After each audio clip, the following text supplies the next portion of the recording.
Case Victoria. Just picked up the new toy. Have a look at this little beauty. So this is for the farm, obviously. Just a 1.7 tonne.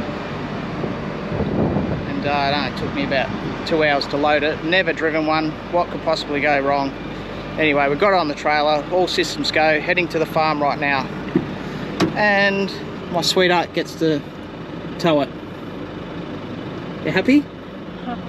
I'm a little bit scared. I can't wait to get home and dig a hole. So now I'm not going to see you on the farm, am I? Yeah, you will. I'll even let you have a drive. I need food.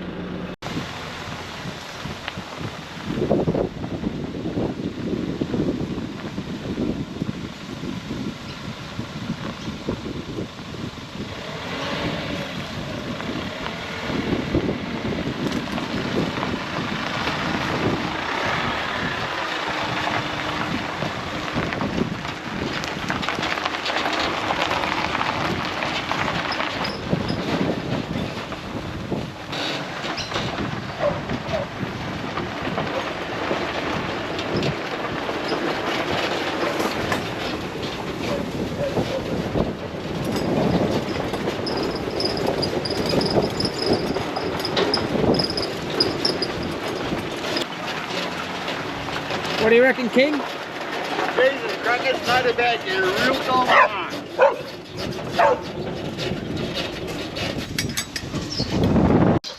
Oh, how good's that?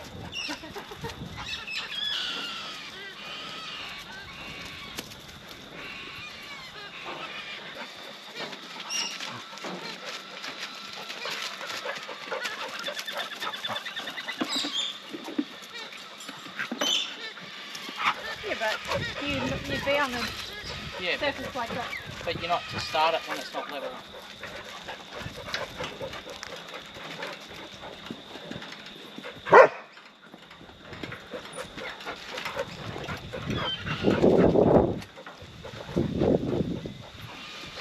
Off to a good start.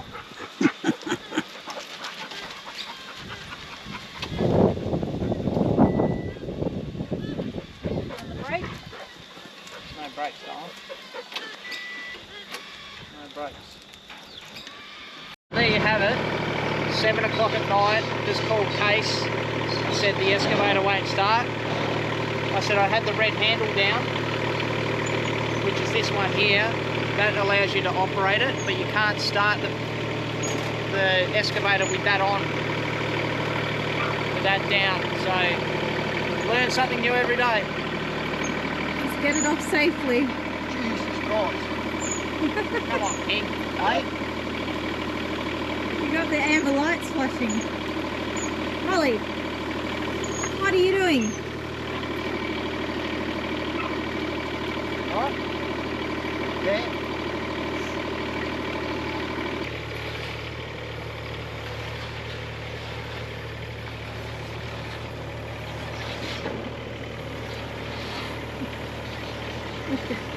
Lift your bucket up.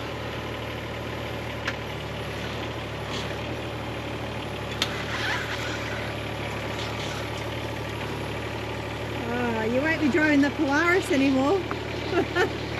There you have it. First time ever on an excavator, coming straight off the trailer. Look, it was a little bit hairy, but I'm sure there's plenty of room here to swing around and see what we can get up to. Some mischief. We slaughtered some sheep last week, and they're getting a little bit smelly, so I need to dig a big hole and put that in there, the carcasses and stuff. There we go. There we go, lights on. The girlfriend has to teach him a few things. Make sure the dogs are out of the way. I'm about to drop these buckets. Right there. Come on, Ollie.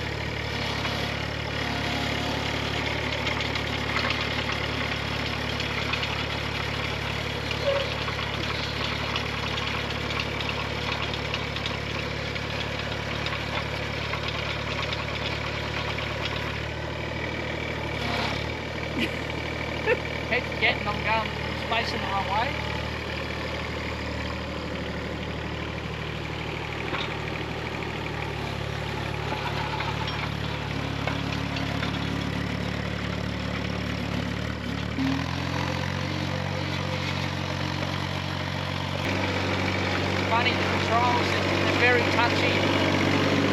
it's trying to be as smooth as possible.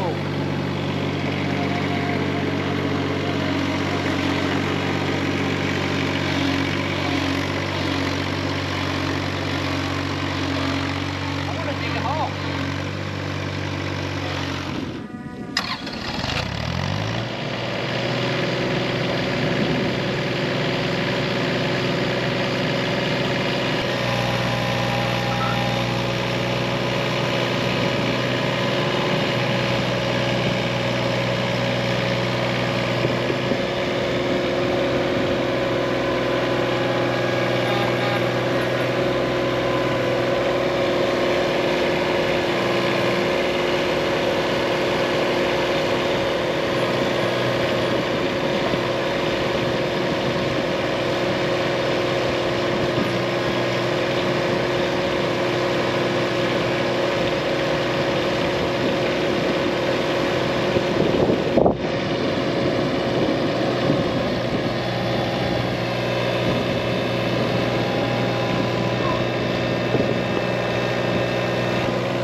Alright, so first time at operating the excavator, and I can say it's a lot of fun. It's actually brings back a bit of childhood memories of digging in the backyard. And there you have it. So you're probably asking why would I be digging a hole in the middle of the paddock?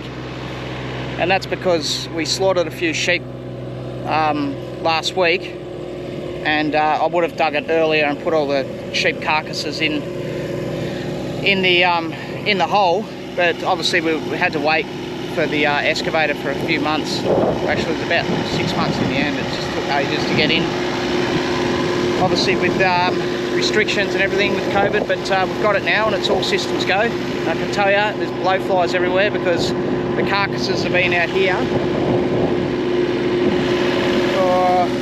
for like I said, a week. We have the butcher coming today. We'll show you how all that's cut up, and we'll cry back all that, and it's basically, you know, farm to fork sort of stuff. So stay tuned, and I'll get back digging this hole. Happy days.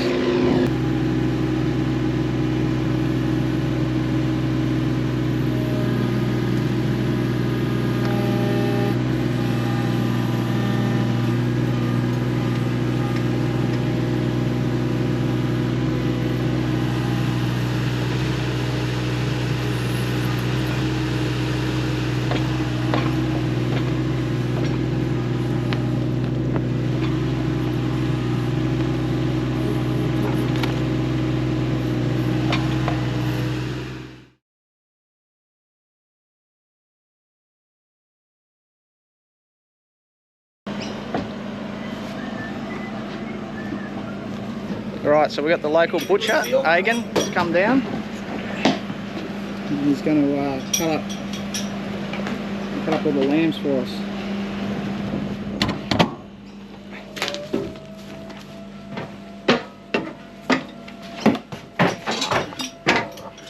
On-site butcher.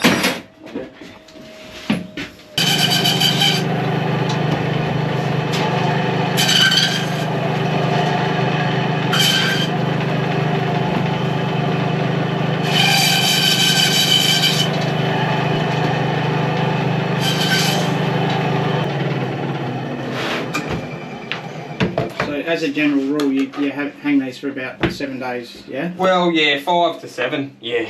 Sheep, you don't really want to hang for too much longer. You can get to about 10, but they start getting a bit sticky. Yeah. So beef you can hang for a good couple of weeks if you want. Yeah. So your barbecue chops. Nice and meaty.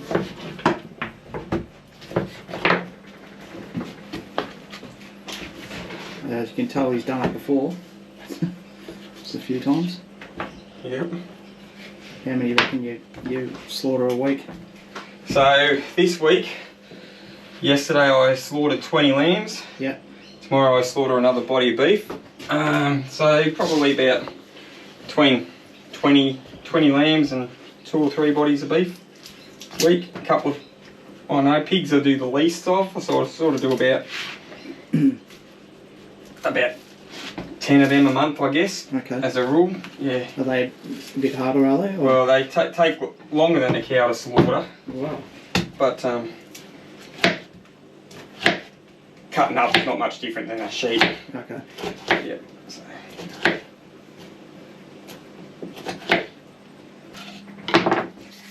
So these are your bellies.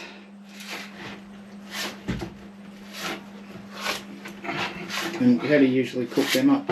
Oh, Can you eat I them? normally casserole them, sort of put them in a casserole dish with a bit of marinade and just cook them slowly, and just, yeah, they're more of a snack thing. Like you'll eat half a dozen of them just by yourself. Yeah. Some people cook them on the barbie, but I like to cook them until they sort of just about falling off the bone. Yeah. And pretty much nothing really goes to waste, does it? No. So all the trim we'll keep to the side and bag it up for later, and then when you do your next body of beef, that'll get added to the snag. Oh yeah. Yeah. That's a good idea. Yeah. Keep the snags together. Yeah. Yep. And then you make a bit better snag. So this is your cutlets. These We're doing now. So are back off. like gold. Yeah. Especially the price of them, mate. I'll put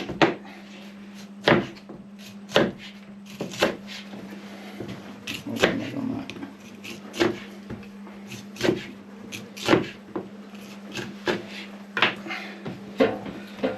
And what do you reckon this one weighed about? 30 kilos? No, this was about a 24 to 25 would have been tops. Yep. The other couple that you got in the fridge there are a little bit bigger. Yeah. So it'd be interesting to see the meat difference in them.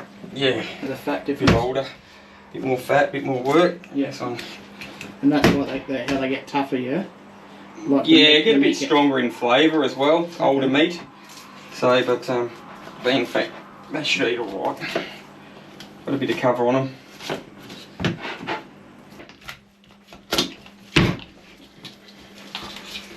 So we're actually having a roast tonight. We've got Laura's parents coming over, and we're going to have a leg of lamb, probably one of these ones. So Agan was good enough to get here on a weekend. He's working hard in the heat. Yeah, flies. Yeah, the flies are the worst, aren't they? It's gotten bad.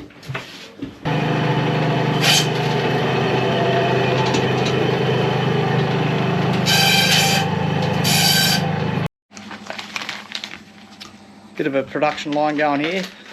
I'm doing a lot of talking, and everyone else is doing a lot of working. Dad's cryovacuuming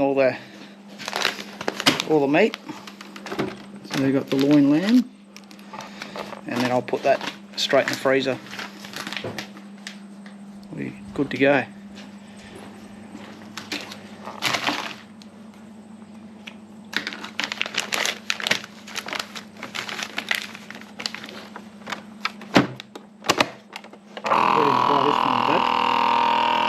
Hardly normal. Hardly normal. Yeah. Jerry won't be happy to hear you say that. Ah, well. We're trying to get sponsored by Jerry. No, we're not. How good does that work? We bought this to take to Cape York with us to cry back all the fish we never caught. That's right. And never got used. No. 6,000 kilometres and never got used. But Well, anyway. We caught 2 queenfish. And ate them that night. And we had them that night, so yeah, it was a bit of a dismal fishing performance, that one. Anyway, I better get to get to work, get these in the freezer. So we've got 3 lambs. Remember, don't do the roast. No. That'll go straight inside, and we'll hook into that tonight and hopefully show you guys. Right, the butcher's all done. He's headed off. I reckon it took him about maybe an hour just to do 3 lambs. I think one lamb was about 24 kilos, he said, and then the others were around the 35, so that's probably perfect. And there's ridiculous amounts of meat here. There you go. Get out of it, Molly. Not for you. And then obviously we have all the dog bones and everything in the fridge, which we'll cry back and put in the freezer for the dogs. So nothing goes to waste. Even all the fat from the lambs we'll keep, and then what we'll do is when we slaughter a cow next time around, they're not quite there yet, so we'll use the fat from the lamb in the sausages, and it just tastes amazing. So we better get these in the freezer, and we're having a beautiful lamb roast tonight. So we've got Laura's parents coming over, which should be nice. I'm just finishing off some stuff over here with the new toy. Actually, we don't call it a toy because it's a work tool. That's what we tell Laura. Anyway, I've got the work tool over there. I've just pulled out some old yakkers that would have taken probably a year to dig out. It was just ridiculously hard. Even with the excavator, it was difficult to get out. Now I'm just cleaning up before Laura's parents come here, and then we'll have some dinner and we're good to go.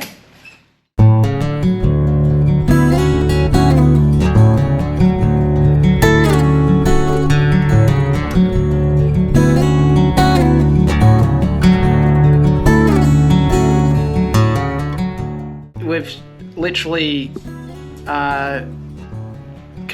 the butcher's cut up this lamb maybe 2 hours ago, and it's on the table right now. So here we are with family. Laura's cooked it up beautifully. And here's to everyone, and enjoy your meal, and we'll catch you on the next episode. Thanks again for watching.